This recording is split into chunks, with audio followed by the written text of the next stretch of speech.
right, hey everybody. So I told y'all the other day, whenever we were dumping our logs, that when I started sorting them, at the end of the day with a skid loader, blow dry motor hose. And anyway, me and Skylar, he's here helping me today. We have got the hoses replaced, but I kind of want to take y'all through and show y'all what we've done. This might make things easier for somebody in the future if you've got a drive motor hose to change on a Caterpillar large frame skid steer. So y'all give me just a second and I'll show you what we've been doing here. Okay, y'all, so what we have done here, to make a long story short, this track system undercarriage right here, it rides on this front axle and right here, this back axle. And it's got these two covers right here that goes over it. So what we did is we took them off, the front and the back. Oops, excuse me. We took them off. Naturally, we jacked the machine up and put blocks on it. Y'all can see right there, we got blocks on it. Okay, these hoses, y'all, they come from, let me go around here and show you. It's pretty tight in here, so bear with me a minute. Okay, so right here is where your right hand side drive motors hook up, right there, and one right down there below it. Can y'all see? Right there and right down there. That's for the right hand side. And of course they route down here under this. Here they are right here. And we've actually, the hoses that we replaced it with, we got them to put this armor coating back on it, because what happens, y'all, and this is a pretty common deal on these cat skid steers, I suppose. Right here where it comes through the frame, there's a panel that goes on here. Let me get my hand where y'all can see. There's a panel right here that goes right there, and then those hoses come out the back like so. Okay, and where it comes through right there, them hoses are all bunched up and dirt gets in it and they go to rubbing. And they'll rub to a point that it gets real thin and they blow. And of course, when they blow, you lose all your go power on a drive motor. Because right here is where these are where the hoses plug up, right here and right there. Right there and right there. Okay, and that's for forward and reverse on this side, on the right hand side. One hose is forward, one hose is reverse for this wheel motor over here. And then of course, you know, the wheel motor drives a sprocket and the sprocket drives the track. Pretty simple. Anyway, the trick to it is choking the track right ahead of your drive sprocket there. And of course, you got to use a machine. Like right now, we're using a tractor. And we picked up on the whole track assembly. We just lifted it up a little. And keep in mind, we got the machine blocked up, front and rear. See down there? It's blocked up. So the track, you can't see it because of all this mud that we raked out of the undercarriage. But the track is actually up off the ground. And then what we've done is wrap the chain around the undercarriage and use come along to the front end of the tractor. And we slid this whole track assembly. See the axle right there? And there's one back here in the back. I'll show that one to you too. We actually slid it. Let me get y'all right under there, maybe you can see. See there's that axle? It butts up to right here. See that washer? So it goes all the way up against there. We slid it out that far to give us plenty of room to get in here to these hydraulic hoses. Because if you don't slide that undercarriage out, man, it is a bear, I tell you. So for some of you that might be wanting to know, you know, how to do this, this has worked good for us. And for now, we've already got the connections made under the cab and tightened back up. We've got the wheel motor lines hooked back up. Now we're going to take and push the undercarriage back up on and put the caps back on the axles, the pin caps, whatever you want to call them. We're going to put them back on and we'll be done. So we're going to set y'all up over here where y'all can watch us do that right quick. All right, y'all, now we've got a chain run under the skid steer, come along, hook to the truck. And I'm gonna come along it back over while Skylar is picking up on it with the tractor. Got a little bit on it? Tilt it back just a little. All right. Hold that right there.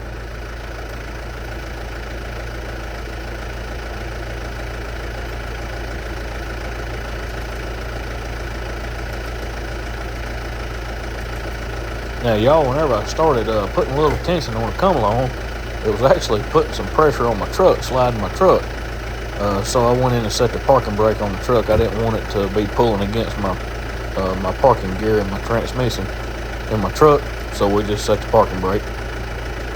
And it's just a little tedious. I mean, you know, you can see it as I bump it with the hammer, it'll slide over a little. And then I had to go back around, put some pressure on the come along and all that good mess. So it's just a small tedious deal. It ain't too hard. It's just you gotta work a little bit at a time.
Now right about here, I get to looking at our choker chain that's hooked to the tractor, and I noticed that it's kind of pulling away from the skid steer just a little bit. So I let Skylar bring the tractor in a little bit to kind of put a little positive pressure on it instead of negative pressure. And as you can tell here in just a minute, it helps a bunch, you know, slide it right on over.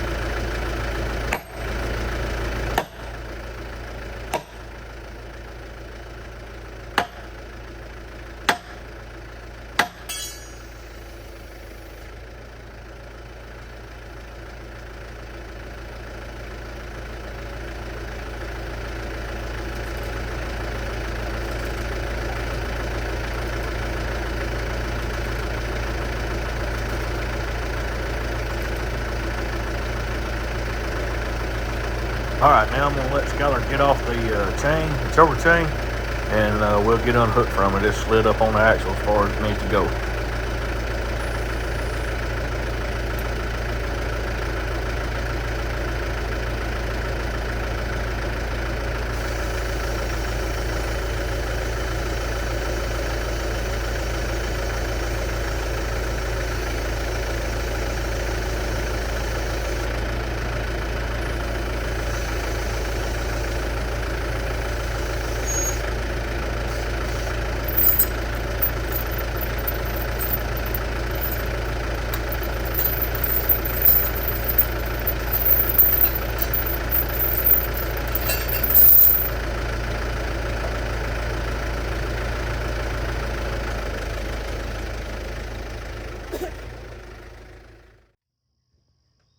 y'all, this is really all there is to it.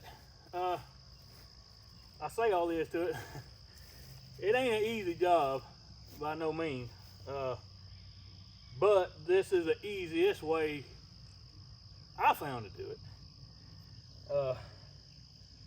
It don't really matter how you go about this. It's kind of a pain in the butt, but this is by far the easiest way to do it, I think. I'm sure there's other ways of doing it that will work just fine. A buddy of mine from Caterpillar that I used to work with, he recommended this, doing it this way, and I figure, well, heck, if he works on them every day, he probably ought to know what's best. And this is what he recommended, so that's the way we did it. So all we got left to do, we got to put these back on, but I didn't bring any Loctite with me, so I'm just going to kind of put them on there temporarily, snug them down, and then tomorrow I'll bring some Loctite with me and put Loctite back on them before I try to put the machine back in service. But you can see how these things just screw right back on. It ain't a big deal. Like I say, I'm just going to put them on there temporary for now.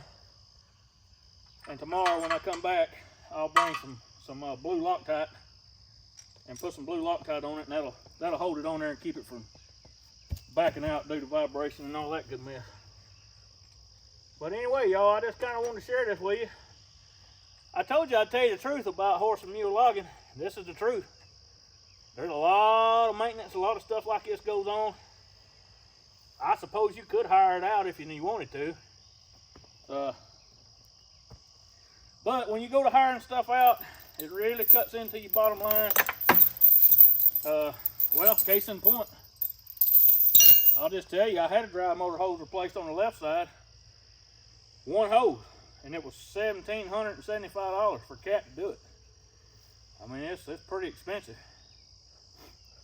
We did both of these hoses ourselves for about 3 to 4 hours of labor.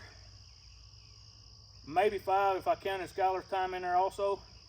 5 hours of labor and about $750 worth of parts. That's hoses, O-rings, and all that good stuff. So, you know, it's quite a bit of difference, you know, there. We lost some downtime, but that's just kind of part of it. You know, anything that you go at, you're going to lose some downtime. Or you're going to lose some working time. Now, we are going to have to service the hydraulics, because it dumped a lot of our hydraulic oil out whenever the line busted. But I just kind of wanted to show you all this. We got to put this cover back on and let the cab back down. The cab ain't no big deal. You just push the cab up, let this release right here, cab flops back down, put 2 bolts in it, and you're done. So it ain't a horrible job, y'all. I mean, it ain't easy. Like I said, it ain't easy, but it ain't impossible. It's, you know, if you own a Cat skid steer, if you haven't changed the drive motor hose, you're probably going to before it's all over with, because the suspension, these Cats are nice because they got that suspension it rides on, and it makes for a smooth ride, but it also, them hoses going up and down and whatnot, they rub, and that's kind of part of it. That's why we put that armor shield back on it, because that armor shield will keep it from rubbing as much. Anyway, thank y'all for watching. I know this ain't a real long video. We just wanted to take you along and show you what we've been doing, what it takes to get the job done. Hopefully here in just a little while, we'll have everything put back together, put some fluid in it. Skid steer will be back up and running, and we'll be back to moving logs, doing what we're supposed to be doing. But I wanted to bring y'all along and let you see our day-to-day operation. Thank y'all for watching. Again, I'm gonna put my email on the screen. If y'all need me, email me. We'll talk, whatever we need to do. I'll be praying for all of you. And thank y'all for watching. I'll see you next time.